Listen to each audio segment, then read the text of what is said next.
악종 같은 년, 며느리 주제에 그냥 하는 대로 할 것이지. 우리 오빠만 불쌍하지? 신우이의 손이 서윤의 뺨을 강하게 후려쳤습니다. 따끔한 고통이 얼굴을 타고 번졌어요. 귀에서는 이명이 울렸습니다. 남편은 오히려 아내 서윤을 나무랐습니다. 너 내 동생한테 너무 심하게 말한 거 아니야? 아내인 제가 아니라 본인의 동생 편을 들었습니다. 시어머니는 차갑게 돌아섰습니다. 아무도 서윤을 지켜주지 않았어요. 그때 아랫배에서 날카로운 통증이 찔러왔습니다. 서윤은 비명을 참으며 바닥에 쓰러졌어요. 병원 침대에 누워 천장을 바라보던 순간 의사가 말했습니다. 임신 초기 유산이라고요. 뱃속에 있던 작은 생명이 사라졌다고요. 눈물이 멈추지 않았습니다. 하지만 슬픔보다 더 큰 감정이 가슴을 채웠어요. 분노였습니다. 서윤은 그날 결심했습니다. 자신을 지키지 못하면 아무것도 지킬 수 없다고. 그리고 복수가 아닌 정의를 실현하기로요. 사연 시작하기 전 좋아요와 구독 버튼을 누르시면 여러분에게 큰 행운이 찾아갈 거예요. 그럼 사연 시작합니다. 서윤의 핸드폰이 울렸습니다. 시어머니였어요. 평소와 달리 목소리가 떨리고 있었죠. 서윤아, 잠깐 통화할 수 있니? 전화기 너머로 들리는 시어머니의 목소리는 불안함으로 가득했습니다. 서윤은 가슴이 철렁 내려앉는 느낌을 받았어요. 좋지 않은 일이 생긴 게 분명했습니다. 네, 어머님. 무슨 일이세요? 잠시 침묵이 흘렀습니다. 시어머니는 한숨을 크게 내쉬더니 말을 이었어요. 아라가 투자에 실패했어. 우리가 연대보증을 섰는데 지금 빚 독촉이 들어오고 있단다. 서윤의 손이 저절로 떨렸습니다. 신우이 아라는 늘 새로운 사업 아이템을 들고 다녔어요. 하지만 이번엔 심각한 문제가 생긴 것 같았죠. 서윤은 입술을 깨물며 물었습니다. 그래서 어떻게 하실 계획이세요? 며칠만, 정말 며칠만 몸을 피해야 할 것 같구나. 너희 집에 잠깐만 있어도 될까? 서윤은 말문이 막혔습니다. 이 집은 자신이 10년 동안 악착같이 모은 돈으로 마련한 곳이었어요. 친정에서도 보탬을 줬고 그래서 서윤 단독 명의로 등록된 아파트였습니다. 자신만의 안식처였죠. 하지만 거절할 수 없었어요. 네, 알겠습니다, 어머님. 전화를 끊자마자 남편 재호가 퇴근했습니다. 서윤은 상황을 설명했어요. 재호의 반응은 예상대로였습니다. 가족인데 도와야지. 며칠이면 되잖아. 재호는 아무렇지 않다는 듯 말했습니다. 서윤의 불안한 표정 따윈 신경 쓰지 않는 것 같았어요. 서윤은 조심스럽게 입을 열었습니다. 당신 정말 며칠만일까요? 혹시? 괜한 걱정하지 마. 우리 부모님이 눈치 없는 분들 아니잖아. 재호는 서윤의 말을 자르며 안심시켰습니다. 하지만 서윤의 가슴속 불안은 가라앉지 않았어요. 이틀 후 시부모님이 큰 캐리어를 끌고 도착했습니다. 짐의 양을 보는 순간 서윤은 며칠이 아닐 거라는 걸 직감했어요. 시어머니는 미안한 표정을 지으며 말했습니다. 정말 미안하구나, 서윤아. 금방 나갈게. 아니에요, 어머님. 편히 계세요. 서윤은 억지로 미소를 지었습니다. 시아버지는 거실 소파에 앉더니 깊은 한숨을 내쉬었어요. 그의 얼굴은 피곤함과 걱정으로 가득했습니다. 그런데 이틀 뒤 초인종이 또 울렸습니다. 문을 여니 신우이 아라가 서 있었어요. 그녀의 손에도 큰 가방이 들려 있었습니다. 언니, 나도 좀 있어도 돼? 도혁 오빠가 새 투자 기회를 줬거든. 부모님이랑 같이 있으면서 정리하려고. 서윤은 당황했습니다. 시부모님만 해도 부담스러운데 아라까지 들어온다니. 하지만 재호가 먼저 대답했어요. 그래, 들어와. 가족끼리 뭘 그래. 아라는 환하게 웃으며 집 안으로 들어왔습니다. 서윤은 아무 말도 하지 못했어요. 며칠만이라던 약속은 이미 흔들리고 있었습니다. 그날 밤 서윤은 침대에 누워 천장을 바라보았습니다. 갑자기 집이 좁게 느껴졌어요. 자신만의 공간이 사라진 것 같았습니다.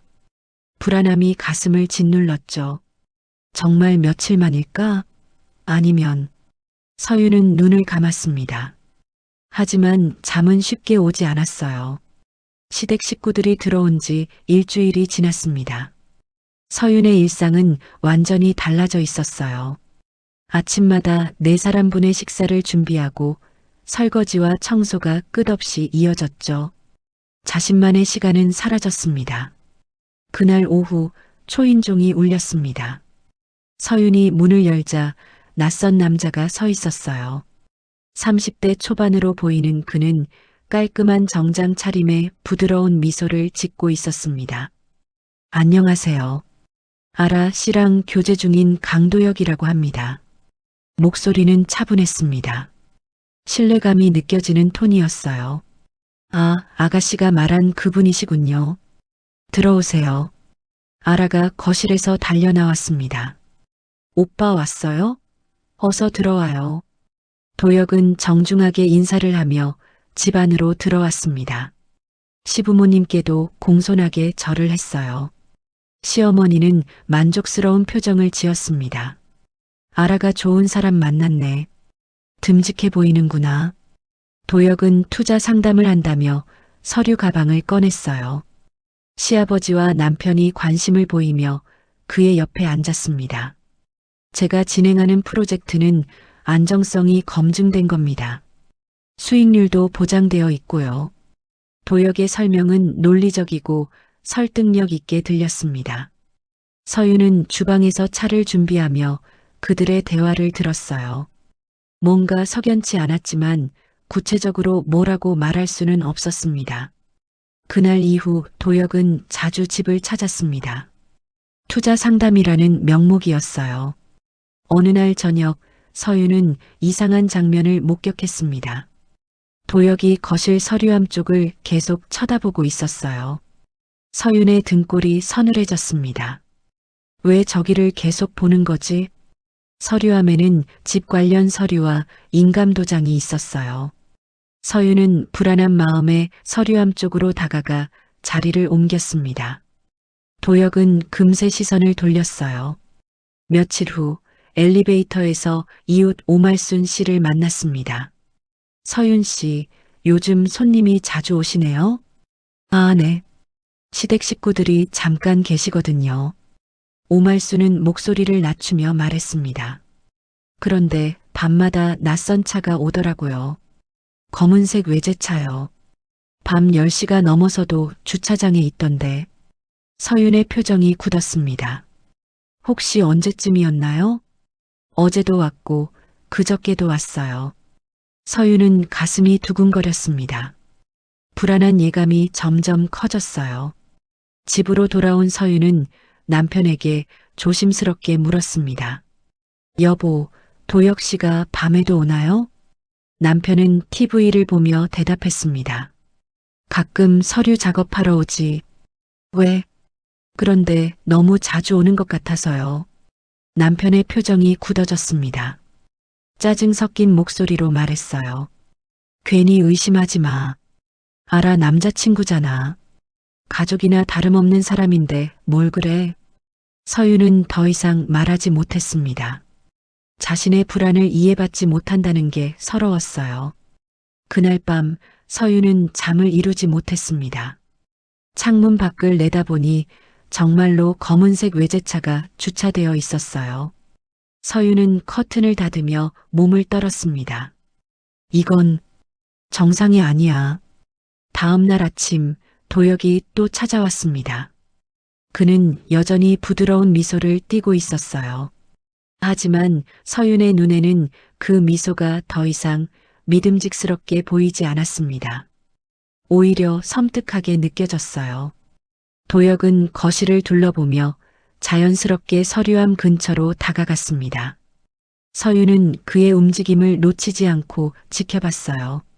그의 손이 서류함 손잡이에 살짝 닿았다가 떨어졌습니다. 서윤의 심장이 빠르게 뛰었습니다. 확신이 들었어요. 이 남자는 뭔가 다른 목적을 가지고 있다는 것을. 하지만 아무도 서윤의 말을 믿어주지 않을 것 같았습니다. 주말 저녁 온 가족이 식탁에 모였습니다. 서윤이 준비한 저녁 식사가 테이블 위에 가득했어요. 매일 4사람분의 식사를 준비하는 게 벌써 익숙해졌지만 그만큼 지쳐가고 있었습니다. 식사가 한창일 때 아라가 입을 열었습니다. 그녀의 목소리에는 들뜬 기운이 가득했어요. 있잖아요, 다들. 도혁 오빠가 정말 좋은 투자 기회를 가져왔어요. 시아버지가 관심을 보이며 물었습니다. 어떤 건데? 아라는 흥분한 표정으로 설명하기 시작했습니다.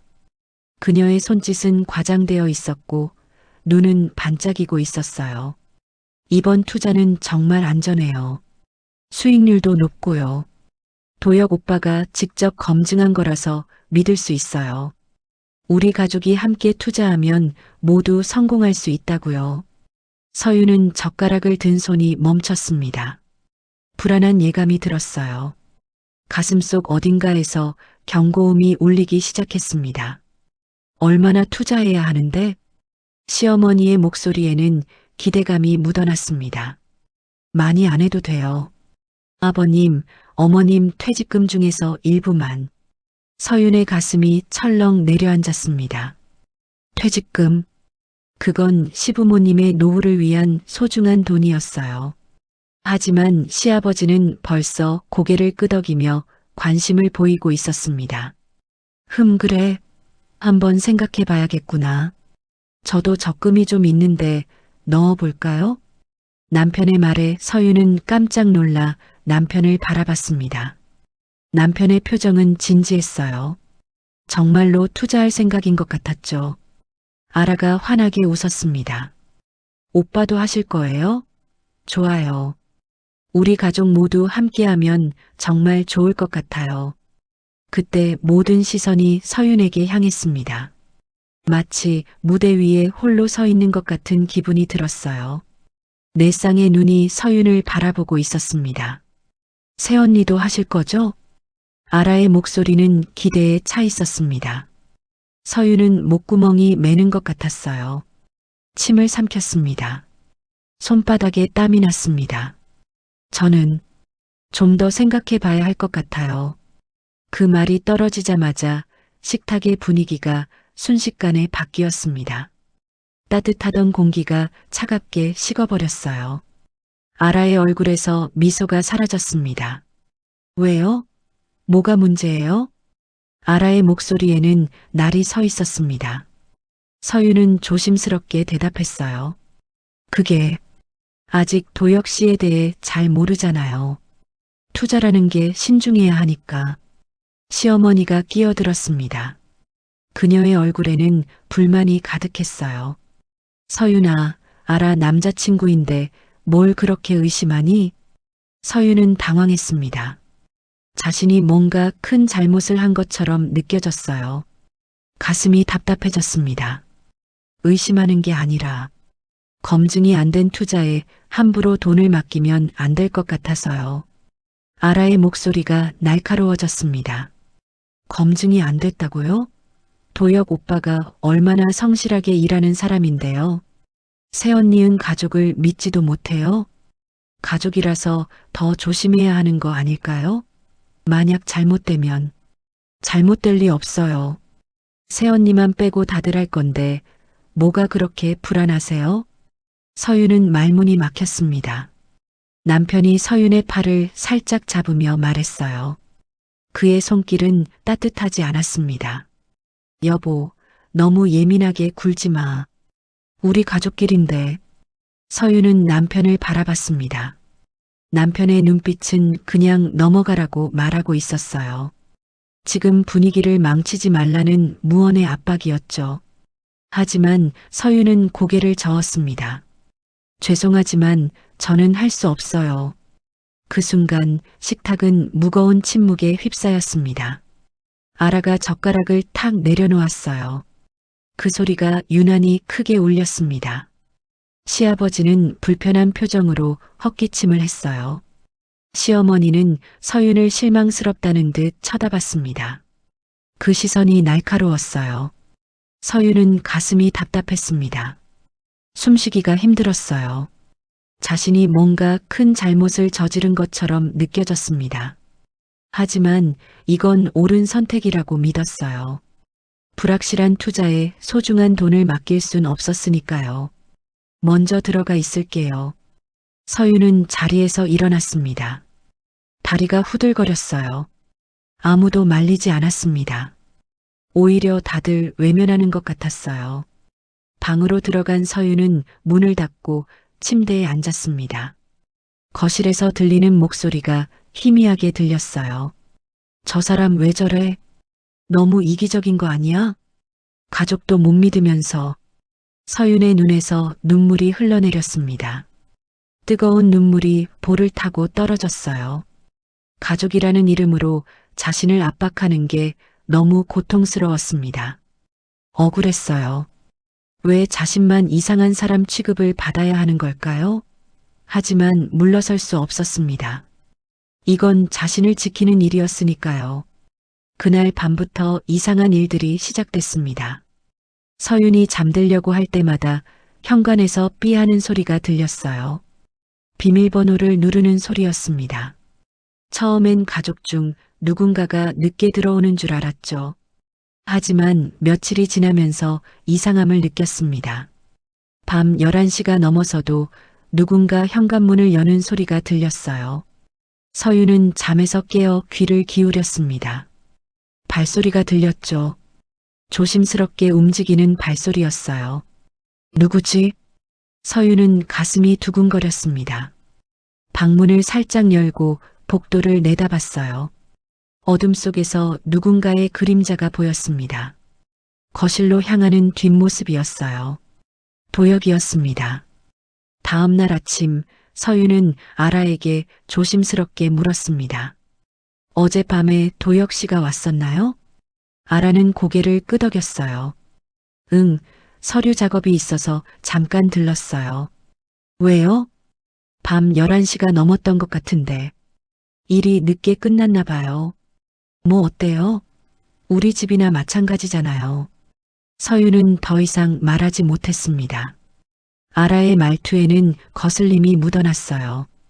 우리 집이나 마찬가지라는 말이 서윤의 가슴을 찔렀습니다. 이건 서윤의 집이었는데 말이죠.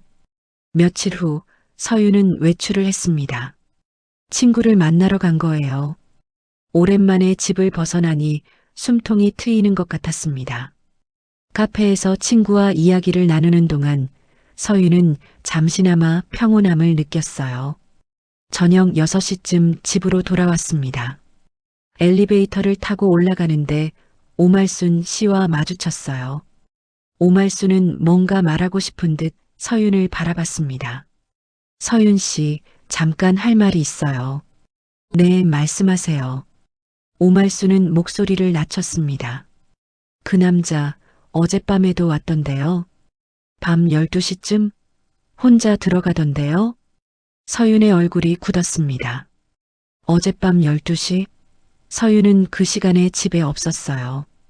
친구 집에서 자고 왔었거든요. 혼자요? 네, 분명히 혼자였어요. 현관문 앞에서 비밀번호 누르고 들어가는 걸 봤어요. 서윤의 등골이 서늘해졌습니다. 도혁이 자신이 없는 걸 알면서 집에 들어왔다는 뜻이었어요. 왜? 무슨 이유로? 서윤은 서둘러 집으로 들어갔습니다. 하지만 가족들에게 물어볼 수 없었어요. 어차피 신경 쓰지 말라는 말만 돌아올 게 뻔했으니까요. 다음 날 서윤은 결심했습니다. 관리실에 가야 한다고요. CCTV를 확인해야 했어요. 혹시 지난주 CCTV 영상을 볼 수 있을까요? 관리실 직원은 고개를 끄덕이며 화면을 켰습니다. 서윤은 날짜와 시간을 지정했어요. 자신이 집에 없었던 그날 밤 11시 47분. 화면 속에 도혁의 모습이 나타났습니다. 그는 현관문 앞에 서서 주저없이 비밀번호를 눌렀어요. 마치 자기 집인 것처럼 자연스럽게요. 문이 열리고 그는 안으로 들어갔습니다. 서윤의 손이 떨렸습니다. 입술이 바짝 말랐어요. 이 영상 복사해 주실 수 있나요? 네, 잠시만요. 서윤은 USB에 영상을 저장했습니다. 증거였어요. 뭔가 잘못되고 있다는 확실한 증거였죠. 집으로 돌아온 서윤은 방문을 잠갔습니다. 침대에 앉아 USB를 꼭 쥐었어요. 가슴이 두근거렸습니다. 공포와 분노가 뒤섞인 감정이었어요. 그는 가족이 아니야. 왜 우리 집에 허락도 없이 들어오는 거지? 이날부터 서윤은 도혁을 다른 눈으로 보게 됐습니다. 단순한 불쾌함이 아니었어요. 확신에 가까운 공포였습니다. 이 남자는 뭔가 숨기고 있었어요. 그리고 그 목적은 분명 좋지 않았습니다. 다음 날 오후 도혁이 또 집에 왔습니다. 그는 아무 일 없다는 듯 환하게 웃으며 인사했어요. 새언니, 집에 계셨네요. 가족끼린 서로 믿어야죠. 그의 목소리는 여전히 부드러웠습니다. 하지만 서윤의 귀에는 섬뜩하게 들렸어요. 서윤은 미소 대신 침묵으로 응답했습니다. 그녀의 눈빛에는 더 이상 의심이 아니라 감시의 냉정함이 깃들어 있었어요. 도혁이 거실로 들어간 뒤 서윤은 조용히 자신의 방으로 돌아왔습니다. 서랍을 열고 USB를 꺼냈어요. 이 작은 장치 안에 진실이 담겨 있었습니다. 내가 느낀 이 불길함이 틀리지 않았다는 걸 증명해야 해. 서윤은 노트북을 켰습니다. 그리고 CCTV 영상을 다시 한번 재생했어요. 도혁이 비밀번호를 누르는 장면, 집 안으로 들어가는 장면, 모든 게 선명하게 기록되어 있었습니다. 밤이 되자 서윤은 잠을 이룰 수 없었습니다. 현관문 쪽을 계속 신경 쓰게 됐어요. 혹시 또 삐하는 소리가 들리진 않을까? 또 누군가 몰래 들어오진 않을까? 서윤은 이불을 꼭 껴안았습니다. 자신의 집인데도 안전하다고 느껴지지 않았어요. 이 상황이 언제까지 계속될까요? 그리고 도혁은 대체 무엇을 원하는 걸까요? 일주일이 지났습니다. 집안 분위기는 점점 더 차갑게 식어갔어요. 시댁 식구들은 서윤에게 말을 거의 하지 않았습니다. 시어머니는 서윤이 준비한 식사를 먹으면서도 고맙다는 말 한마디 없었어요. 시아버지는 서윤과 눈도 마주치지 않았습니다. 가장 힘든 건 남편이었습니다. 남편은 서윤을 대할 때마다 한숨을 쉬었어요. 내가 이렇게까지 할 필요가 있었냐는 표정이었죠. 서윤은 외로웠습니다. 자신의 집에서 자신의 가족들 사이에서 완전히 고립된 기분이었어요. 그날 저녁 온 가족이 거실에 모였습니다. 도혁도 함께 있었어요. 그는 서류 가방을 꺼내며 환하게 웃었습니다. 오늘 최종 투자 계약서를 가져왔어요.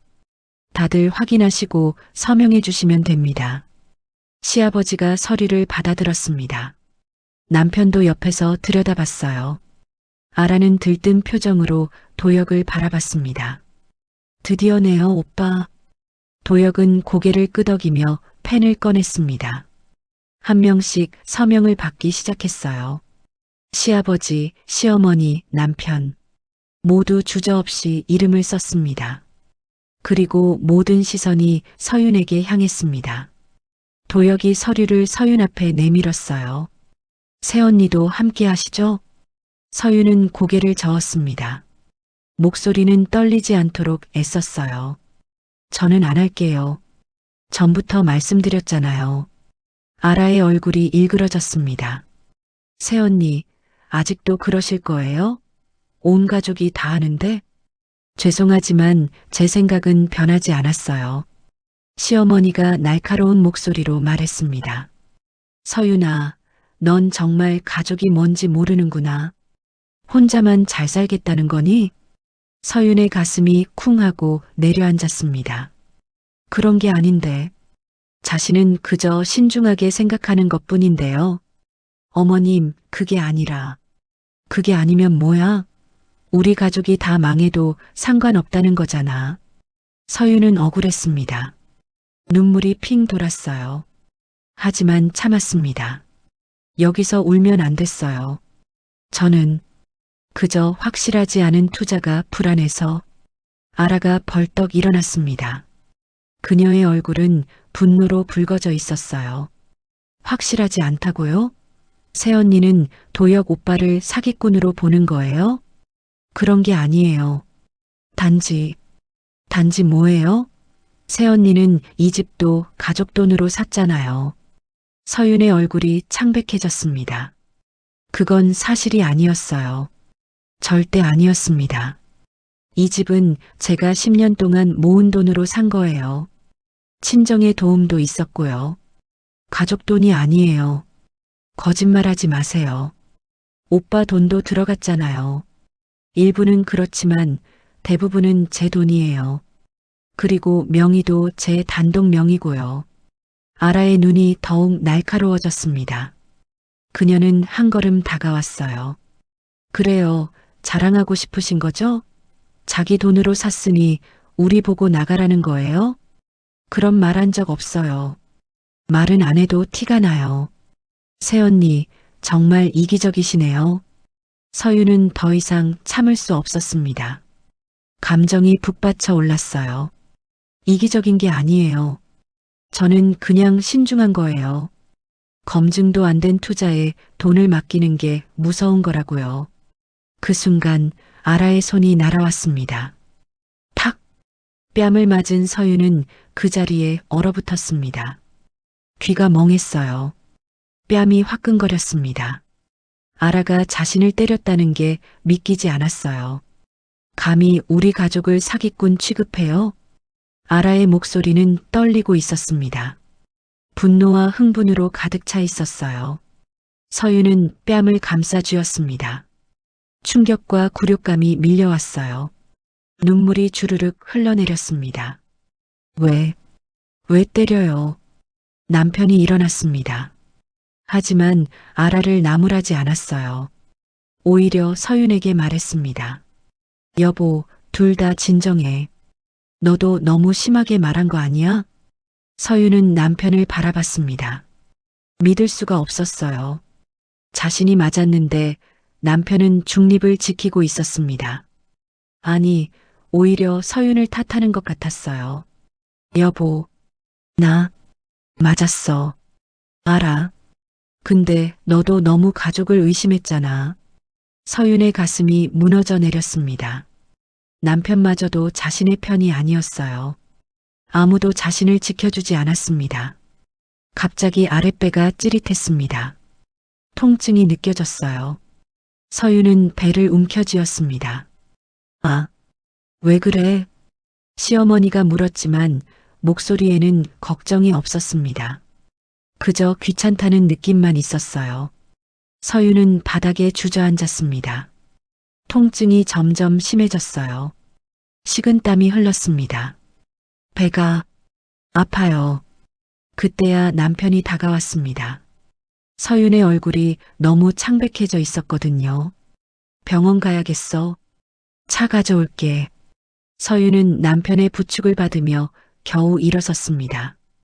다리에 힘이 없었어요. 시댁 식구들은 멀찍이 서서 바라만 볼 뿐이었습니다. 아무도 걱정하는 표정이 아니었어요. 병원으로 가는 차 안에서 서윤은 창밖을 바라봤습니다. 눈물이 계속 흘러내렸어요. 뺨은 아직도 화끈거렸습니다. 하지만 그보다 더 아픈 건 마음이었어요. 응급실에 도착했습니다. 의사가 검사를 했어요. 그리고 침통한 표정으로 말했습니다. 임신 초기 유산입니다. 극심한 스트레스가 원인인 것 같네요. 혹시 임신 사실을 알고 계셨나요? 서윤은 고개를 저었습니다. 생리가 늦어진 건 알고 있었어요. 한 달 정도 늦었었죠. 하지만 시댁 식구들 때문에 받는 스트레스 때문이라고만 생각했습니다. 임신일 거라곤 상상도 못했어요. 그런데 지금 그 작은 생명이 자신의 뱃속에 있었다는 걸 알게 된 순간, 동시에 그 생명이 사라졌다는 걸 듣게 됐습니다. 병실 침대에 누워 서유는 천장을 바라봤습니다. 눈물이 마를 새 없이 흘렀어요. 가슴 속에 큰 구멍이 뚫린 것 같았습니다.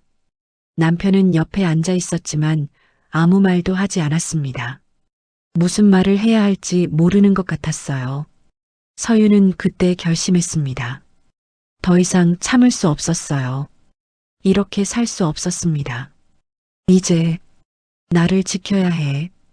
그날 밤 병실의 어둠 속에서 서유는 조용히 다짐했습니다. 자신을 지키기 위해 무엇이든 하겠다고요. 병원 복도는 소독약 냄새로 가득했습니다. 서유는 퇴원 서류를 받아들고 천천히 걸었어요. 다리에 힘이 없었습니다. 며칠간 누워만 있었던 탓도 있었지만 마음의 상처가 더 컸어요. 남편은 옆에서 묵묵히 걸었습니다. 아무 말도 하지 않았어요. 미안하다는 말도 괜찮냐는 말도 없었습니다. 그저 의무감으로 데리러 온 것처럼 느껴졌어요. 집 가서 푹 쉬어. 남편의 말은 짧았습니다. 서유는 대답하지 않았어요. 고개만 끄덕였죠. 차 안은 침묵으로 가득했습니다. 라디오 소리만 작게 흘러나왔어요. 서유는 창밖을 바라봤습니다. 지나가는 풍경들이 흐릿하게 보였어요. 눈물이 맺혀서였습니다. 집에 도착했습니다. 현관문을 열자 시어머니가 나왔어요. 하지만 반갑게 맞아주지 않았습니다. 왔구나. 방에 가서 쉬어라. 그게 전부였습니다. 위로도 걱정도 없었어요. 서유는 자신의 방으로 향했습니다. 발걸음이 무겁게 느껴졌어요. 방문을 닫자 비로소 혼자가 됐습니다. 서유는 침대에 앉았어요. 몸이 천근만근 무거웠습니다. 눈을 감으니 병원에서 들었던 의사의 말이 떠올랐어요. 유산입니다. 스트레스가 원인인 것 같네요. 서유는 배를 감싸쥐었습니다. 그곳엔 이제 아무것도 없었어요. 알지도 못했던 생명이 사라졌습니다. 그 생각만으로도 가슴이 무너져 내렸어요. 한참을 그렇게 앉아 있었습니다. 시간이 얼마나 지났는지 알 수 없었어요. 해가 기울기 시작했습니다. 서유는 일어나 창문을 열었습니다. 바람이 들어왔어요. 차가운 공기가 얼굴을 스쳤습니다. 조금 정신이 드는 것 같았어요. 무언가 해야 했습니다. 이렇게 주저앉아 있을 순 없었어요. 서유는 옷장을 열었습니다. 깨끗한 옷으로 갈아입었어요. 씻고 나니 조금 나아진 것 같았습니다. 그때 책상 옆 서랍이 눈에 들어왔습니다. 서유는 멈칫했어요. 서랍이 살짝 열려 있었습니다. 이상한데? 서유는 평소에 그 서랍을 항상 잠가뒀어요. 그 안에는 중요한 서류들이 있었습니다. 집 등기부등본, 인감도장, 인감증명서. 절대 함부로 열면 안 되는 서랍이었죠. 서유는 천천히 다가갔습니다. 심장이 빠르게 뛰기 시작했어요. 서랍을 완전히 열어봤습니다. 서류들이 그대로 있었습니다. 인감도장도 제자리에 있었어요. 하지만 뭔가 이상했습니다. 서류의 위치가 미묘하게 달랐어요. 서유는 항상 등기부등본을 제일 위에 놓았는데 지금은 인감증명서가 위에 있었습니다. 누가 건드렸어? 서윤의 등골이 서늘해졌습니다. 자신이 병원에 있는 동안 누군가 이 서랍을 열었다는 뜻이었어요. 서랍 열쇠는 서윤만 가지고 있었습니다. 아니, 그렇게 믿고 있었어요. 서윤은 인감도장을 들어 올렸습니다. 손으로 만져봤어요. 미세한 먼지가 묻어 있었습니다. 평소 서윤이 깨끗이 닦아두는 걸 생각하면 이상했어요. 사용했구나. 누군가 이걸 사용했어. 가슴이 두근거렸습니다. 불안감이 밀려왔어요. 하지만 확신할 수는 없었습니다. 혹시 자신의 착각일지도 몰랐으니까요. 서윤은 서랍을 다시 잠갔습니다. 열쇠를 목걸이에 달아 목에 걸었어요.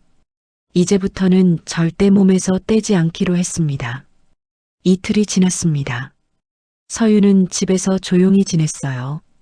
몸은 많이 회복됐지만 마음은 여전히 무거웠습니다. 시댁 식구들은 서윤에게 거의 말을 걸지 않았어요. 투자를 거절한 일로 여전히 서운해하는 것 같았습니다. 그날 오후 서윤은 거실 소파에 앉아 있었습니다. 창밖을 멍하니 바라보고 있었어요. 그때 핸드폰이 울렸습니다. 모르는 번호였습니다. 서윤은 전화를 받았어요. 여보세요? 안녕하세요. 명문 법무사 사무실입니다. 혹시 이서윤님 맞으시죠? 서윤은 고개를 갸우뚱했습니다. 법무사? 서윤은 법무사에게 의뢰한 적이 없었어요. 네, 맞는데요. 무슨 일이시죠? 아, 네. 부동산 명의 변경건으로 전화드렸습니다. 서류 검토 중에 몇 가지 확인할 사항이 있어서요. 서윤의 손이 멈췄습니다. 부동산 명의 변경? 무슨 말인지 이해할 수 없었어요. 죄송한데요. 제가 명의 변경 신청한 적이 없는데요. 전화기 너머로 잠시 침묵이 흘렀습니다. 법무사가 당황한 목소리로 말했어요. 네. 그런데 남편분께서 의뢰하셨는데요. 위임장도 함께 제출하셨고 서윤의 얼굴이 창백해졌습니다. 귀가 멍했어요. 남편이 위임장? 잠깐만요. 제가 위임장을 작성한 적이 없어요. 그런데 여기 위임장에 서명과 인감이 찍혀 있는데요. 이서윤님 인감 맞고요. 서윤의 손이 떨렸습니다. 머릿속이 하얗게 변했어요. 그 순간 모든 게 이해됐습니다. 서랍이 열려 있던 것, 인감 도장의 위치가 바뀐 것, 모두 이것 때문이었어요. 남편이 서윤 몰래 인감 도장을 사용했습니다. 위임장을 위조했어요. 그리고 집 명의를 빼돌리려 했던 거예요. 고객님, 괜찮으세요? 법무사의 목소리가 들렸지만 서윤은 대답할 수 없었습니다. 숨이 막혔어요. 배신감이 온몸을 휘감았습니다. 그 위임장은 제가 작성한 게 아니에요. 위조된 거예요. 네, 그럼 이건 문제가 되는데요. 일단 명의 변경 절차를 중단해 주세요. 그리고 그 위임장을 증거로 보관해 주실 수 있나요? 알겠습니다. 바로 중단하겠습니다. 그런데 고객님, 이건 범죄 행위일 수 있어요. 경찰에 신고하셔야. 네, 알겠습니다. 일단 서류부터 보관 부탁드릴게요. 제가 직접 찾아뵙겠습니다. 전화를 끄는 서윤은 소파에 주저앉았습니다. 온몸에서 힘이 빠졌어요. 손이 부들부들 떨렸습니다. 남편이 내 집을 빼앗으려 했어? 믿을 수가 없었습니다. 아니, 믿고 싶지 않았어요. 하지만 현실이었습니다. 남편은 서윤이 병원에 입원해 있는 동안 서윤의 인감을 도용해 집 명의를 빼돌리려 했던 거예요. 서윤은 눈물이 났습니다. 하지만 울지 않았어요. 울면 안 됐습니다. 지금은 슬퍼할 때가 아니었어요. 서윤은 일어났습니다. 방으로 들어가 노트북을 켰어요. 명예 도용, 인감 위조, 형사 고발 같은 단어들을 검색했습니다. 정보를 모으기 시작했어요. 1시간 후 서윤은 변호사 사무실에 전화를 걸었습니다. 급한 상담이 필요하다고 말했어요. 다행히 당일 오후에 시간을 내줄 수 있다고 했습니다. 서윤은 외출 준비를 했습니다. 거울을 봤어요. 창백한 얼굴이었지만 눈빛만큼은 또렷했습니다. 더 이상 흔들리지 않았어요. 거실로 나가니 시어머니가 TV를 보고 있었습니다. 어디 가니? 잠깐 볼 일 있어서요. 몸은 괜찮아? 형식적인 질문이었습니다. 진심 어린 걱정은 아니었어요. 네, 괜찮습니다. 서윤은 현관문을 나섰습니다. 바깥 공기가 차가웠어요. 하지만 머리는 맑아졌습니다. 법무사 사무실에 먼저 들렀습니다. 위조된 위임장을 직접 확인해야 했어요. 법무사가 서류를 보여줬습니다. 거기에는 서윤의 이름과 인감이 찍혀 있었습니다. 하지만 서명은 서윤의 것이 아니었어요. 비슷하게 흉내냈지만 자세히 보면 달랐습니다. 이 서명, 제 필체가 아니에요. 그렇다면 명백한 위조네요. 이 서류 사본을 드릴 테니 증거로 보관하세요. 서윤은 위임장 사본을 받았습니다. 손이 떨렸지만 꼭 쥐었어요. 이건 증거였습니다. 남편이 배신했다는 확실한 증거였어요. 변호사 사무실로 향했습니다. 엘리베이터를 타고 올라가는 동안 서윤은 심호흡을 했어요. 진정해야 했습니다. 변호사는 50대 중반의 차분한 여성이었습니다. 서윤을 보더니 자리를 권했어요. 무슨 일로 오셨나요? 서윤은 차근차근 설명했습니다. 시댁 식구들이 들어온 일, 도역의 투자 제안, 그리고 오늘 발견한 명의 도용 시도까지. 말하는 동안 목소리가 떨렸지만 끝까지 말했어요.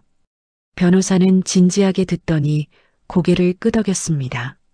심각한 상황이네요. 일단 이 위임장은 확실한 증거입니다. 명의 도용과 문서 위조죄가 성립돼요. 그럼 고소할 수 있나요? 가능합니다. 하지만 변호사는 잠시 망설였습니다. 남편을 고소하시겠다는 건가요? 서윤은 입술을 깨물었습니다. 남편, 한때 사랑했던 사람, 함께 미래를 꿈꿨던 사람. 하지만 지금은 자신을 배신한 사람이었어요. 저는 제 집을 지키고 싶어요. 제가 10년 동안 모은 돈으로 산 집이에요. 변호사는 이해한다는 표정으로 고개를 끄덕였습니다. 알겠습니다. 그럼 이렇게 하시죠. 일단 증거를 더 모으세요. 혹시 다른 정황 증거가 있나요? 서윤은 잠시 생각했습니다. 그리고 도역의 일이 떠올랐어요. 있어요. 신우이의 남자친구인데 투자 관련해서 수상한 점이 많아요. 밤에 몰래 집에 들어온 CCTV 영상도 있고요. 변호사의 눈빛이 날카로워졌습니다. 그럼 이 사람들이 공모했을 가능성이 크네요. 남편과 시댁 식구들, 그리고 그 남자친구까지. 서윤은 고개를 끄덕였습니다. 이제 모든 퍼즐이 맞춰지는 것 같았어요. 그 남자가 제시한 투자도 가짜일 가능성이 높아요. 명함에 적힌 회사를 찾아봤는데 존재하지 않았거든요. 완벽한 사기 시나리오네요. 변호사는 심각한 표정으로 말했습니다. 아마도 이런 식일 겁니다. 집 명의를 남편 명의로 바꾼 후 그 집을 담보로 대출을 받거나 매각해서 투자금으로 쓰려는 거죠. 그리고 그 돈은 결국 그 남자친구에게 흘러가는 거고요. 서윤은 온몸에 소름이 돋았습니다. 얼마나 치밀하게 계획한 건지, 그리고 자신의 가족들이 모두 공모자였다는 사실이 너무나 끔찍했어요. 그럼 저는 어떻게 해야 하나요? 변호사는 차분하게 말했습니다. 일단 집을 지켜야 합니다. 명의 변경이 중단된 지금 그들은 다른 방법을 찾을 거예요. 더 조심하셔야 해요. 네. 그리고 증거를 계속 모으세요. 남편과 그 남자의 대화, 문자 메시지, 통화 기록. 가능한 모든 걸 확보하세요. 들키지 않게 조심하면서요. 서윤은 진지하게 듣고 있었습니다. 마지막으로 탈출 계획을 세우세요. 탈출이요? 네. 이 사람들과 계속 같은 집에 있으면 위험합니다. 적절한 시기에 안전하게 빠져나올 방법을 미리 준비해 두세요. 서윤은 고개를 끄덕였습니다. 변호사의 말이 맞았어요. 더 이상 이 집에 머물 수 없었습니다. 알겠습니다. 준비하겠습니다.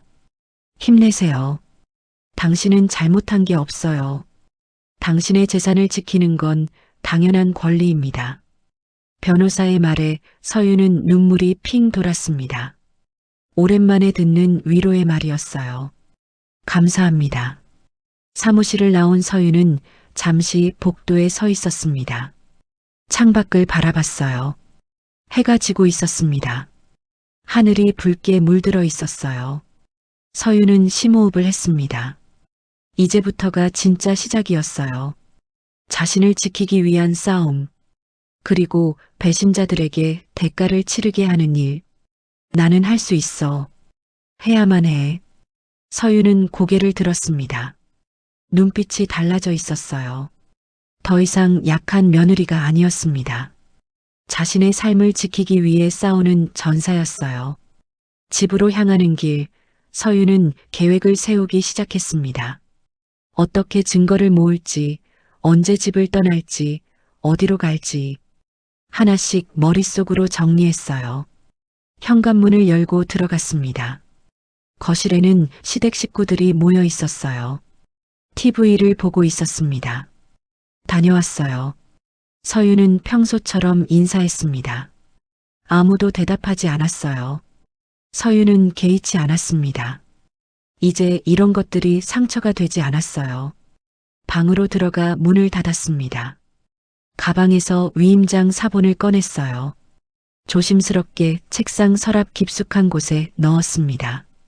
그리고 서랍에 잠금 장치를 새로 달았어요. 노트북을 켜서 파일을 하나 만들었습니다. 증거 목록이라고 이름을 붙였어요. 그 안에 지금까지 모은 증거들을 정리하기 시작했습니다. 앞으로 더 많은 항목이 추가될 거였어요. 서유는 각오를 다졌습니다. 밤이 깊어갔습니다. 복도에서 발소리가 들렸어요. 남편이 방으로 들어왔습니다. 아직 안 자? 응, 곧 잘게. 서유는 평소처럼 대답했습니다. 남편은 씻으러 욕실로 갔어요. 서유는 남편의 핸드폰을 힐끗 봤습니다. 책상 위에 놓여 있었어요. 지금이야. 서유는 조용히 핸드폰을 집어들었습니다. 비밀번호를 입력했어요. 남편의 생일이었습니다. 화면이 열렸어요. 카톡을 열었습니다. 최근 대화를 확인했어요. 도역과의 단톡방이 있었습니다. 가족 프로젝트라는 이름이었어요. 서유는 빠르게 스크롤을 내렸습니다. 메시지들이 보였어요. 명예 변경 신청했음. 일주일 안에 처리될 듯. 서윤이 눈치챘나? 아니, 모르는 것 같음. 좋아. 명의만 바뀌면 바로 담보대출. 서윤의 손이 떨렸습니다. 하지만 침착하게 화면을 캡처했어요. 증거를 확보하는 게 먼저였습니다. 더 스크롤을 내렸습니다. 아라의 메시지도 보였어요. 언니한테 들키면 어떡해? 걱정 마. 병원에 있을 때 다 처리했어. 도혁 오빠 천재 아니야? 서유는 입술을 깨물었습니다. 분노가 치밀어 올랐어요. 하지만 참았습니다. 모든 메시지를 캡처했어요. 욕실에서 물소리가 멈췄습니다. 서유는 재빨리 핸드폰을 원래 자리에 놓았어요. 침대에 누워 눈을 감았습니다. 남편이 나왔습니다. 옆에 누웠어요. 얼마 지나지 않아 남편의 숨소리가 고르게 들렸습니다. 서유는 눈을 떴습니다. 어둠 속에서 천장을 바라봤어요. 옆에 누운 사람이 낯설게 느껴졌습니다. 한때 사랑했던 사람, 지금은 자신을 배신한 사람. 조금만 더 참아. 곧 끝날 거야. 서유는 조용히 다짐했습니다. 이 지옥 같은 시간도 곧 끝날 거예요. 그리고 자신은 자유로워질 거였습니다. 새벽이 되자 서유는 조용히 일어났습니다. 노트북으로 캡처한 메시지들을 USB에 저장했어요. 그리고 USB를 목걸이에 달았습니다.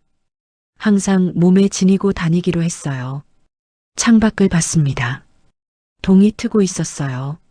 새로운 날이 밝아오고 있었습니다.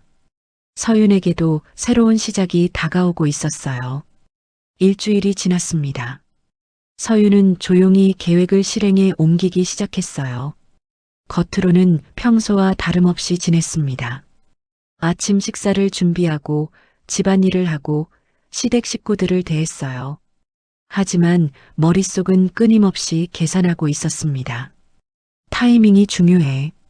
모두 집을 비워야 해. 어느 날 저녁 서윤은 거실에 모인 가족들에게 말했습니다. 어머님, 아버님, 그동안 힘드셨죠? 제가 여행권을 선물하고 싶어요. 시어머니가 고개를 들었습니다. 놀란 표정이었어요. 여행권? 네. 5박 6일 제주도 여행이에요. 호텔도 좋은 곳으로 예약했어요. 시아버지가 의아한 표정으로 물었습니다. 갑자기 왜? 서윤은 미소를 지었습니다. 연습한 대로였어요. 요즘 제 때문에 분위기가 안 좋았잖아요. 죄송한 마음에 준비했어요. 좋은 곳에서 쉬다 오세요. 아라가 눈을 반짝이며 물었습니다. 진짜요? 저희도 다 가는 거예요? 네. 어머님, 아버님, 아라씨, 그리고 여보까지. 네 분 다요. 남편이 의심스러운 눈빛으로 서윤을 바라봤습니다. 너는? 전 회사 프로젝트 때문에 못 가요. 이번 주가 마감이라서 빠질 수가 없어요. 서윤은 미리 준비한 대답을 했습니다. 실제로 회사에 휴가 대신 재택 근무를 신청해 둔 상태였어요. 정말 안 되겠어? 네, 아쉽지만요. 대신 좋은 곳으로 예약했으니까 잘 다녀오세요. 시어머니는 잠시 망설이더니 고개를 끄덕였습니다. 그래, 그럼 고맙게 다녀올게. 서윤은 안도했습니다. 첫 번째 단계는 성공이었어요. 며칠 후 가족들은 짐을 챙겼습니다. 캐리어를 끌고 현관으로 나왔어요. 서윤은 배웅하며 웃었습니다. 잘 다녀오세요. 부럽네요. 너도 일 마치고 푹 쉬어. 너무 무리하지 말고. 남편의 말이었습니다. 서윤은 고개를 끄덕였어요. 남편은 마지막으로 서윤을 바라봤습니다. 뭔가 찝찝한 표정이었어요. 하지만 곧 돌아서서 나갔습니다. 문이 닫혔습니다. 서윤은 그 자리에 서서 숨을 죽이고 기다렸어요. 엘리베이터 소리가 들렸습니다. 그리고 완전히 조용해졌습니다. 서윤은 창문으로 달려갔습니다. 아래를 내려다봤어요. 가족들이 차에 타는 게 보였습니다. 차가 출발했어요. 점점 멀어졌습니다. 이제 시작이야. 서윤은 곧바로 움직였습니다. 핸드폰을 꺼내 부동산에 전화를 걸었어요. 이미 며칠 전에 상담을 해둔 곳이었습니다. 여보세요. 급매로 내놓기로 한 집이요. 바로 진행해 주세요. 네, 알겠습니다. 매수자가 이미 대기 중이에요. 오늘 중으로 계약 가능합니다. 좋아요. 잔금까지 이틀 안에 처리해 주세요. 네, 그렇게 하겠습니다. 전화를 끊은 서윤은 서류를 챙겼습니다. 등기부등본, 인감증명서, 신분증, 모든 게 서윤 명의였어요. 아무도 막을 수 없었습니다. 오후 2시 부동산 사무실에서 매수자를 만났습니다. 중년의 부부였어요. 계약서에 서명했습니다. 계약금이 통장으로 입금됐어요. 이틀 후에 잔금 처리하겠습니다. 네, 감사합니다. 서윤은 집으로 돌아왔습니다. 시간이 없었어요. 이틀 안에 모든 걸 정리해야 했습니다. 먼저 짐을 쌌습니다. 필요한 옷가지와 서류들만 챙겼어요. 큰 캐리어 2개에 담았습니다. 시댁 식구들의 물건은 건드리지 않았어요. 다음은 관리실이었습니다. 서윤은 관리실로 내려갔어요. 죄송한데요. 이 공문 좀 접수해 주세요. 관리인이 서류를 받아봤습니다. 무단 출입 금지 요청이네요.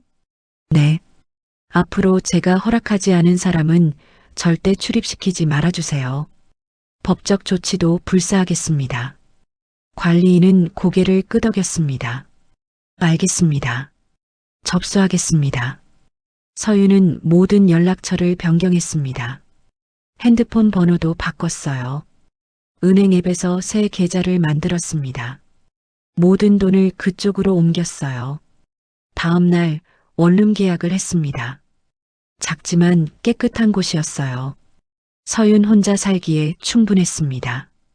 계약금을 내고 열쇠를 받았어요. 새로운 시작이야. 마지막 날이 됐습니다. 잔금 처리하는 날이었어요. 서윤은 아침 일찍 부동산으로 갔습니다. 법무사도 함께 있었어요. 잔금 입금 확인됐습니다. 명의 이전도 오늘 중으로 완료됩니다. 감사합니다. 서윤은 통장을 확인했습니다. 큰 금액이 입금돼 있었어요. 10년 동안 모은 돈, 그리고 친정의 도움으로 산 집. 이제 그 가치를 되찾았습니다. 집으로 돌아와 마지막 점검을 했습니다. 시댁 식구들의 짐은 그대로 뒀어요. 거실, 방, 주방, 모든 게 정리돼 있었습니다. 서유는 거실을 천천히 둘러봤습니다. 이곳에서 보낸 시간들이 스쳐 지나갔어요. 행복했던 순간도 있었습니다. 하지만 그보다 고통스러운 순간이 더 많았어요. 이제 끝이야. 서유는 캐리어를 끌고 현관으로 향했습니다. 문 앞에서 잠시 멈췄어요. 뒤돌아봤습니다. 마지막으로 집을 봤어요. 그리고 문을 닫았습니다. 열쇠를 관리실에 맡겼어요. 새 주인에게 전달하라고 했습니다. 엘리베이터를 타고 내려갔습니다. 로비를 지나 밖으로 나왔어요. 택시를 탔습니다. 어디로 가시나요? 신림역 쪽으로 가주세요. 택시가 출발했습니다. 서유는 뒤를 돌아봤어요. 아파트가 점점 멀어졌습니다. 그곳에서의 삶도 함께 멀어지고 있었어요. 새 원룸에 도착했습니다. 짐을 풀고 방을 둘러봤어요. 작았지만 온전히 자신만의 공간이었습니다.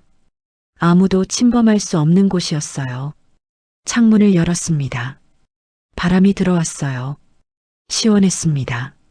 서유는 깊게 숨을 들이마셨어요. 핸드폰이 울렸습니다. 변호사였어요. 잘 빠져나오셨나요? 네. 모든 게 끝났어요.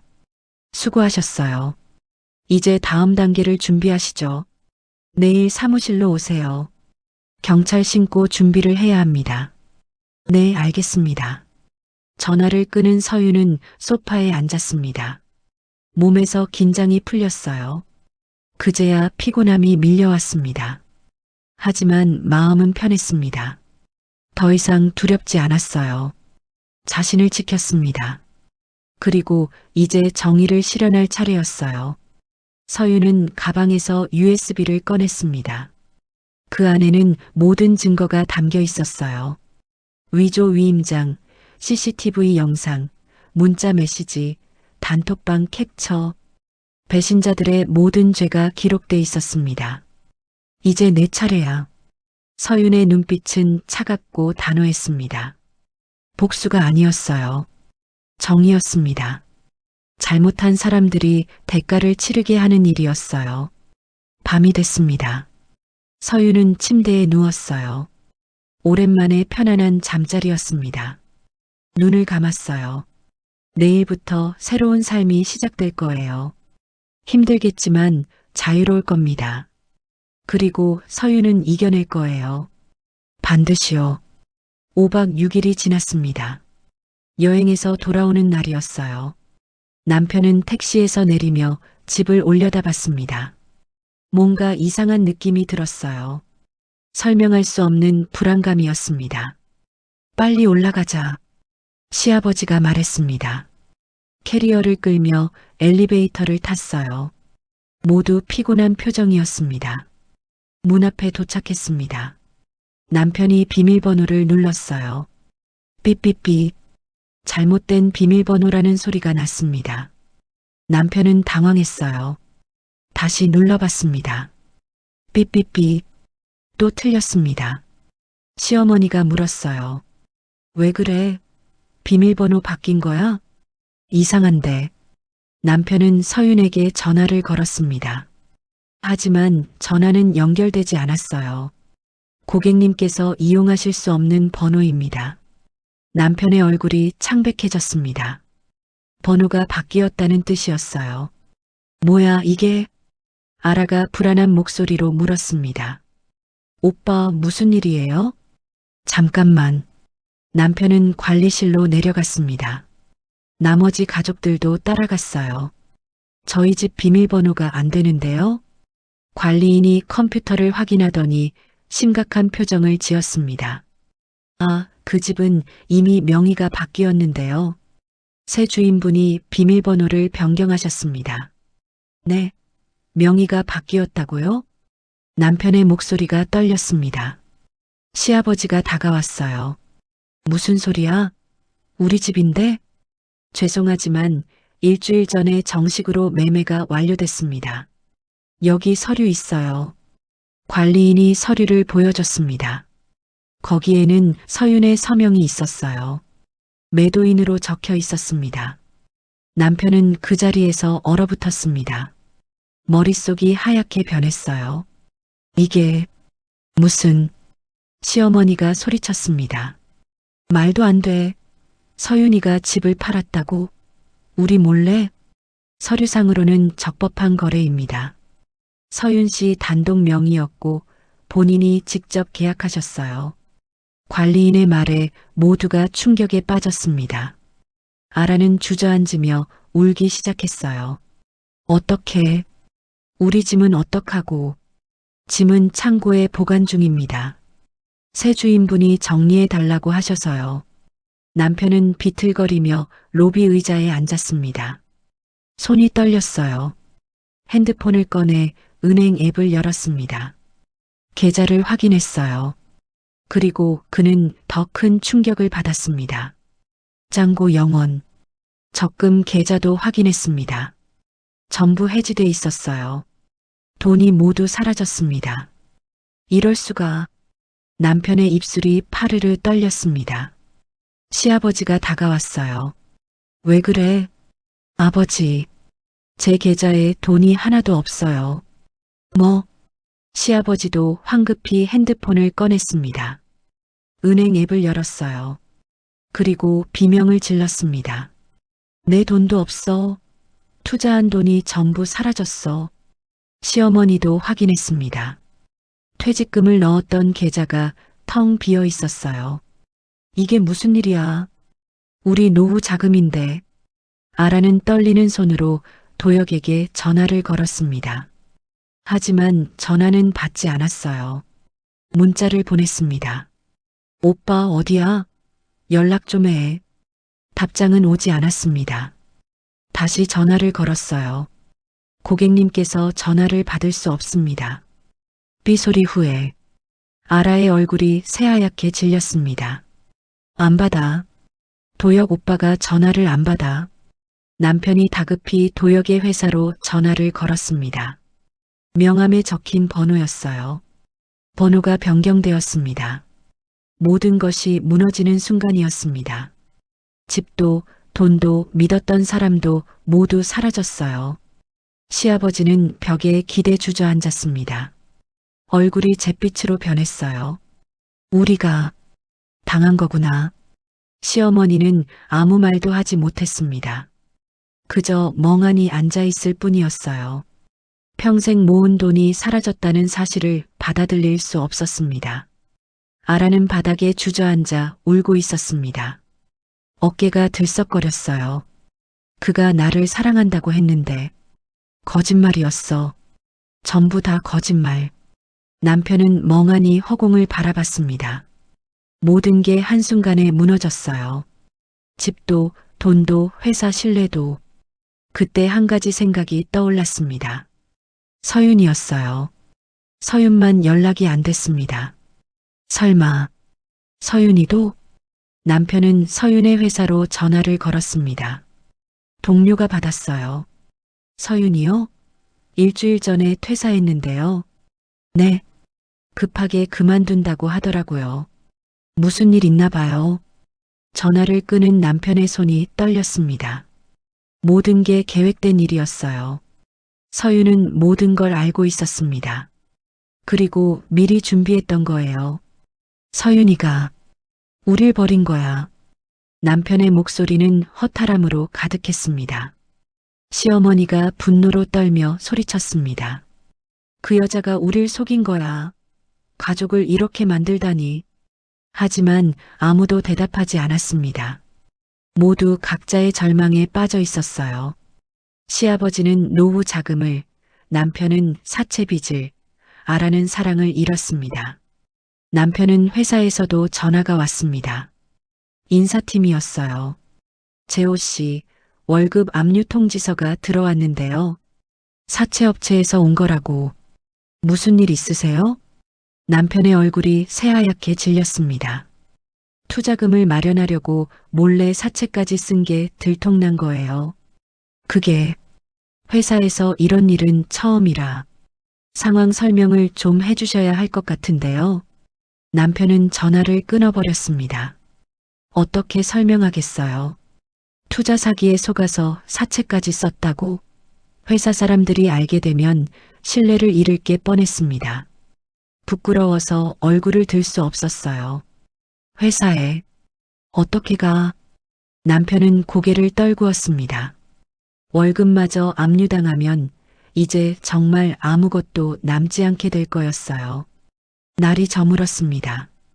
그들은 여전히 로비에 앉아 있었어요. 갈 곳이 없었습니다. 모든 게 사라졌어요. 시아버지는 가슴을 움켜쥐었습니다. 숨이 가빠졌어요. 아버지, 시어머니가 놀라 다가갔습니다. 시아버지의 얼굴은 창백했어요. 극심한 스트레스로 몸이 무너지고 있었습니다. 병원 가야겠어. 결국 구급차를 불렀습니다. 시아버지는 응급실로 실려갔어요. 가족들은 병원 복도에 앉아 있었습니다. 모두 말이 없었습니다. 절망만이 그들을 감싸고 있었어요. 그리고 그들은 몰랐습니다. 이건 시작일 뿐이라는 것을, 곧 더 큰 파장이 다가올 거라는 것을, 서윤이 모은 증거들이 그들의 죄를 세상에 드러낼 거라는 것을. 어둠이 깊어갔습니다. 병원의 형광등만이 차갑게 빛나고 있었어요. 서윤은 변호사 사무실에 앉아 있었습니다. 책상 위에는 USB와 서류 뭉치가 놓여 있었어요. 모든 증거가 여기 있습니다. 변호사는 하나씩 확인했습니다. CCTV 영상, 위조된 위임장, 단톡방 캡처, 녹음 파일, 가짜 회사 증명 자료. 완벽하네요. 이 정도면 충분합니다. 변호사는 고개를 끄덕이며 말했습니다. 오늘 바로 경찰서에 가시죠. 제가 동행하겠습니다. 1시간 후 서윤과 변호사는 경찰서에 있었습니다. 형사가 그들을 맞이했어요. 투자 사기 및 문서 위조 고소건으로 오셨다고요? 네, 맞습니다. 서윤은 차분하게 말했습니다. 손은 떨리지 않았어요. 이미 각오한 일이었습니다. 일단 진술부터 받겠습니다. 형사는 노트북을 켰습니다. 서윤은 처음부터 차근차근 설명했어요. 도혁이 나타난 날, 투자 제안, 밤에 몰래 집에 들어온 일, 위조된 위임장, 그리고 사라진 투자금까지. 형사는 진지하게 듣고 있었습니다. 증거 자료 제출해 주시죠. 서윤은 USB를 건넸습니다. 형사가 컴퓨터에 연결했어요. 화면에 파일들이 떠올랐습니다. 먼저 CCTV 영상을 재생했습니다. 도혁이 밤 11시 47분에 현관 비밀번호를 누르고 들어가는 장면이 선명하게 보였어요. 무단 침입이 명확하네요. 형사가 말했습니다. 다음은 위조된 위임장이었어요. 이 서명, 제 필체가 아닙니다. 감정을 받아보시면 알 수 있어요. 알겠습니다. 감정 의뢰하겠습니다. 형사는 단톡방 캡처 화면을 봤습니다. 남편과 도혁, 아라의 대화가 고스란히 담겨 있었어요. 명예 변경 신청했음. 서윤이 눈치챘나? 아니, 모르는 것 같음. 좋아. 명의만 바뀌면 바로 담보대출. 형사의 표정이 굳어졌습니다. 공모가 확실하네요. 남편분도 연루돼 있습니다. 서유는 고개를 끄덕였습니다. 가슴이 아팠지만 사실이었어요. 그리고 이게 투자 관련 녹음 파일입니다. 형사가 재생했습니다. 도역의 목소리가 들렸어요. 다음 주면 첫 수익금이 나올 겁니다. 기대하셔도 좋아요. 정말 안전한 거죠? 물론입니다. 제가 직접 관리하는 프로젝트니까요. 이미 수십 명이 투자해서 수익을 내고 있습니다. 손해볼 일은 없겠죠? 절대 없습니다. 제 명예를 걸고 보장합니다. 형사는 녹음을 멈췄습니다. 전형적인 사기 수법이네요. 명함에 적힌 회사 정보도 확인해 봤는데 미래투자 파트너스라는 회사는 존재하지 않습니다. 서윤이 준비한 검색 결과 캡처 화면을 보며 형사가 말했습니다. 사기가 명확하네요. 형사는 자료를 꼼꼼히 살폈습니다. 그리고 전화를 걸었어요. 금융범죄팀에 연결해 주세요. 급한 사건입니다. 잠시 후 금융범죄 담당 형사가 들어왔습니다. 서윤은 다시 한번 상황을 설명했어요. 계좌번호도 제공했습니다. 이 계좌로 추적이 가능합니다. 금융범죄 형사는 즉시 조회를 시작했습니다. 계좌 주인은 강도요? 최근 일주일 동안 대규모 현금 인출이 있었네요. 그리고 형사는 화면을 자세히 봤습니다. 전과가 있습니다. 5년 전 유사 사기 전과 집행유예로 풀려났었네요. 서유는 눈을 감았습니다. 역시 그랬어요. 처음부터 사기꾼이었던 거예요. 신분도 일부 위조한 것 같습니다. 주민등록번호가 이상해요. 빨리 검거해야겠습니다. 도주할 가능성이 큽니다. 형사들은 긴급 체포영장을 신청했습니다. 서윤의 증거가 워낙 확실해서 영장은 빠르게 발부됐어요. 차량 번호도 있습니다. CCTV에 찍혔어요. 서윤이 말했습니다. 형사는 차량 조회를 했어요. 렌트카네요. 하지만 위치 추적이 가능합니다. 이틀 후 도역이 검거됐습니다. 공항에서 출국하려던 순간이었어요. 가방에는 현금 수억 원이 들어 있었습니다. 서윤은 변호사에게서 연락을 받았습니다. 검거됐습니다. 공범인 김아라 씨도 함께 조사받고 있어요. 서윤은 안도의 한숨을 쉬었습니다.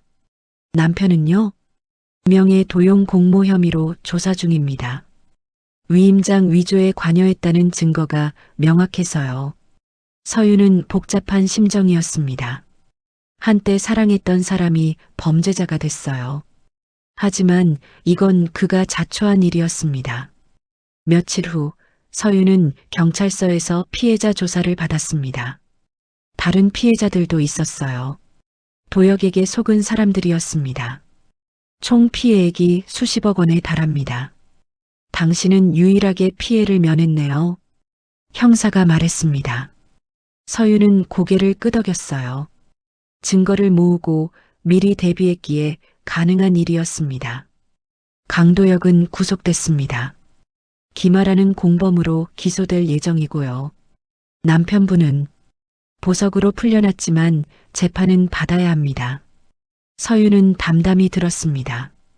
그리고 이건 드릴 게 있어서요. 형사는 봉투를 건넸습니다. 회수된 자금 중 일부입니다.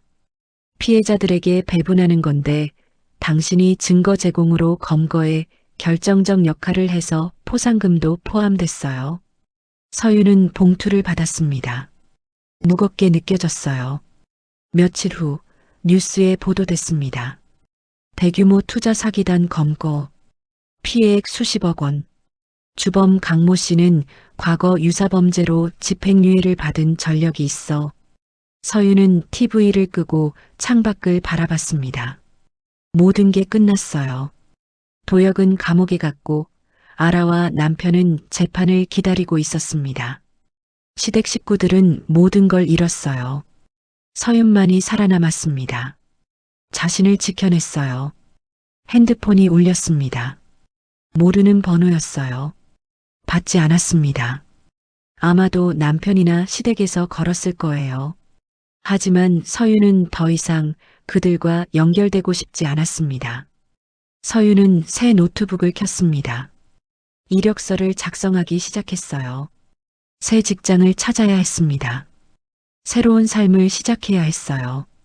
창밖으로 햇빛이 들어왔습니다. 따뜻했어요. 서윤은 미소 지었습니다. 고통스러운 시간이었지만 이제는 자유로웠습니다. 정의는 실현됐습니다. 잘못한 사람들은 대가를 치르고 있었어요. 그리고 서윤은 다시 일어서고 있었습니다. 3개월이 흘렀습니다. 서윤은 작은 원룸 창가에 앉아 있었습니다. 아침 햇살이 방 안으로 쏟아져 들어왔어요. 따뜻했습니다. 창가에 놓인 화분을 바라봤습니다. 한 달 전에 산 작은 다육이였어요. 처음엔 시들시들했는데 이제는 새 잎이 돋아나고 있었습니다. 작지만 생명력 넘치는 모습이었어요. 서윤은 미소 지었습니다. 자신도 저 화분처럼 다시 살아나고 있었으니까요. 탁자 위에 놓인 노트북을 열었습니다. 이메일을 확인했어요. 새 회사에서 온 메일이었습니다. 출근 첫날을 환영합니다. 월요일 오전 9시까지 인사팀으로 와주세요. 다음 주부터 새 직장에 다니게 됐어요. 작은 IT 스타트업이었습니다. 연봉은 이전보다 조금 낮았지만 분위기가 좋았어요. 무엇보다 새로운 시작이라는 게 중요했습니다. 커피를 한 모금 마셨습니다. 고요한 아침이었어요. 누구의 눈치도 볼 필요 없었습니다. 아침 식사를 4명분 준비할 필요도 없었어요. 오롯이 자신만의 시간이었습니다. TV를 켰습니다. 아침 뉴스가 나오고 있었어요. 지난달 검거된 대규모 투자 사기 사건, 주범에게 징역 7년이 선고됐습니다. 공범들도 각각. 서윤은 리모컨을 내려놓고 화면을 바라봤습니다. 강모 씨는 과거 유사범죄 전과가 있음에도 불구하고 또다시 범행을 저질러 엄벌에 처했습니다. 피해액은 총 수십억 원에 달하며 피해자는 20여 명에 이릅니다. 화면에 법정 장면이 나왔습니다. 도혁이 수갑을 찬 채 고개를 숙이고 있었어요. 알아도 보였습니다. 그녀도 징역형을 받았어요. 뉴스는 이어졌습니다. 공모 혐의로 기소된 일부 가족들도 집행유예 판결을 받았습니다. 검찰은 이번 사건을 계기로 유사 투자 사기에 대한 단속을 강화할 방침이라고. 서윤은 TV를 껐습니다. 그들의 이야기는 이제 끝났어요. 서윤의 삶과는 더 이상 관계없었습니다. 핸드폰이 울렸습니다. 친정 엄마였어요. 서윤아, 잘 지내니? 네, 엄마. 잘 지내요. 밥은 잘 챙겨 먹고? 네, 걱정 마세요. 이번 주말에 집에 올래? 엄마가 미역국 끓여줄게. 서윤은 웃었습니다. 네, 갈게요. 전화를 끊고 서윤은 창밖을 바라봤습니다. 하늘이 파랗게 개어 있었어요. 구름 한 점 없이 맑았습니다. 옷장을 열었습니다. 새로 산 옷들이 걸려 있었어요. 오랜만에 자신을 위해 쓴 돈이었습니다. 예쁜 블라우스, 깔끔한 바지, 편한 운동복. 하나하나가 소중했어요. 거울을 봤습니다. 석 달 전과는 다른 얼굴이었어요. 창백했던 얼굴에 생기가 돌았습니다. 눈빛도 달라졌어요. 더 이상 불안하거나 두렵지 않았습니다. 대신 단단함이 있었어요. 서윤은 머리를 빗으며 생각했습니다. 그동안 참 많은 일이 있었어요. 배신, 고통, 유산, 그리고 탈출. 힘든 시간이었습니다. 하지만 그 시간이 자신을 더 강하게 만들었어요. 오후가 됐습니다. 서윤은 산책을 나갔어요. 원룸 근처에는 작은 공원이 있었습니다. 벤치에 앉아 책을 읽었어요. 오랜만에 여유로운 시간이었습니다. 아이들이 뛰어놀고 있었습니다. 웃음소리가 들렸어요. 서유는 배를 가만히 쓰다듬었습니다. 잃어버린 아이를 생각했어요. 가슴이 아팠지만 이제는 받아들일 수 있었습니다. 미안해. 엄마가 널 지켜주지 못했어. 하지만 이제는 엄마 자신을 지킬 수 있게 됐어. 바람이 불었습니다. 서유는 눈을 감았어요. 마음이 평온했습니다. 저녁이 됐습니다. 집으로 돌아와 간단히 저녁을 준비했어요. 김치찌개와 밥. 한 사람분이었지만 정성껏 만들었습니다. 자신을 위한 식사였으니까요. 밥을 먹으며 창밖을 봤습니다. 해가 지고 있었어요. 노을이 아름다웠습니다. 주황빛 하늘이 도시를 물들이고 있었어요. 식사를 마치고 설거지를 했습니다. 작은 싱크대였지만 서윤에게는 완벽했어요. 이 모든 게 자신의 것이었습니다. 아무도 침범할 수 없는 공간이었어요. 소파에 앉아 노트북을 켰습니다. 새 직장을 위해 공부할 게 있었어요. 기대됐습니다. 새로운 사람들, 새로운 일, 새로운 시작. 밤이 깊어갔습니다. 서유는 침대에 누웠어요. 천장을 바라봤습니다. 작은 방이었지만 편안했어요. 이 집은 월세였습니다. 넓지도 화려하지도 않았어요. 하지만 온전히 서윤의 것이었습니다. 10년을 모아서 산 그 집은 사라졌지만 서윤은 자신을 지켰어요. 그게 더 중요했습니다. 서윤은 조용히 중얼거렸습니다. 그들은 나를 가족이라 불렀지만 가족이 내 집을 무너뜨렸어. 그래도 나는 나를 지켰어. 이 집은 다시 내 것이야. 눈을 감았습니다. 편안한 잠이 찾아왔어요. 악몽은 더 이상 없었습니다. 대신 고요하고 평화로운 밤이었어요. 아침이 왔습니다. 서유는 일찍 일어났어요. 창문을 열었습니다. 신선한 공기가 들어왔어요. 화분의 다육이를 봤습니다. 어제보다 더 싱싱해 보였어요. 서유는 물을 주며 미소 지었습니다. 우리 둘 다 잘 자라고 있네. 거울 앞에 섰습니다. 단정하게 옷을 입었어요. 새 출발을 위한 준비였습니다. 현관문을 열고 나갔습니다. 복도를 걸으며 생각했어요. 앞으로 어떤 일이 있을까? 힘든 일도 있겠죠. 하지만 이제는 두렵지 않았습니다. 서유는 혼자 걸어가고 있었습니다. 하지만 외롭지 않았어요. 자신이 함께였으니까요. 그리고 이제 서유는 자신을 사랑하는 법을 배웠습니다. 새로운 날이 시작됐습니다. 서윤의 새로운 삶도 시작됐어요. 햇살이 눈부셨습니다. 서윤은 걸음을 멈추고 하늘을 올려다봤어요. 파란 하늘이 펼쳐져 있었습니다. 미소가 번졌습니다. 진심 어린 미소였어요. 이제 서윤은 자유로웠습니다. 사연 재미있게 들으셨나요? 좋아요와 구독 버튼을 누르시면 최신 사연을 가장 먼저 만나보실 수 있습니다. 그럼 오늘도 평온한 하루 보내세요. 감사합니다.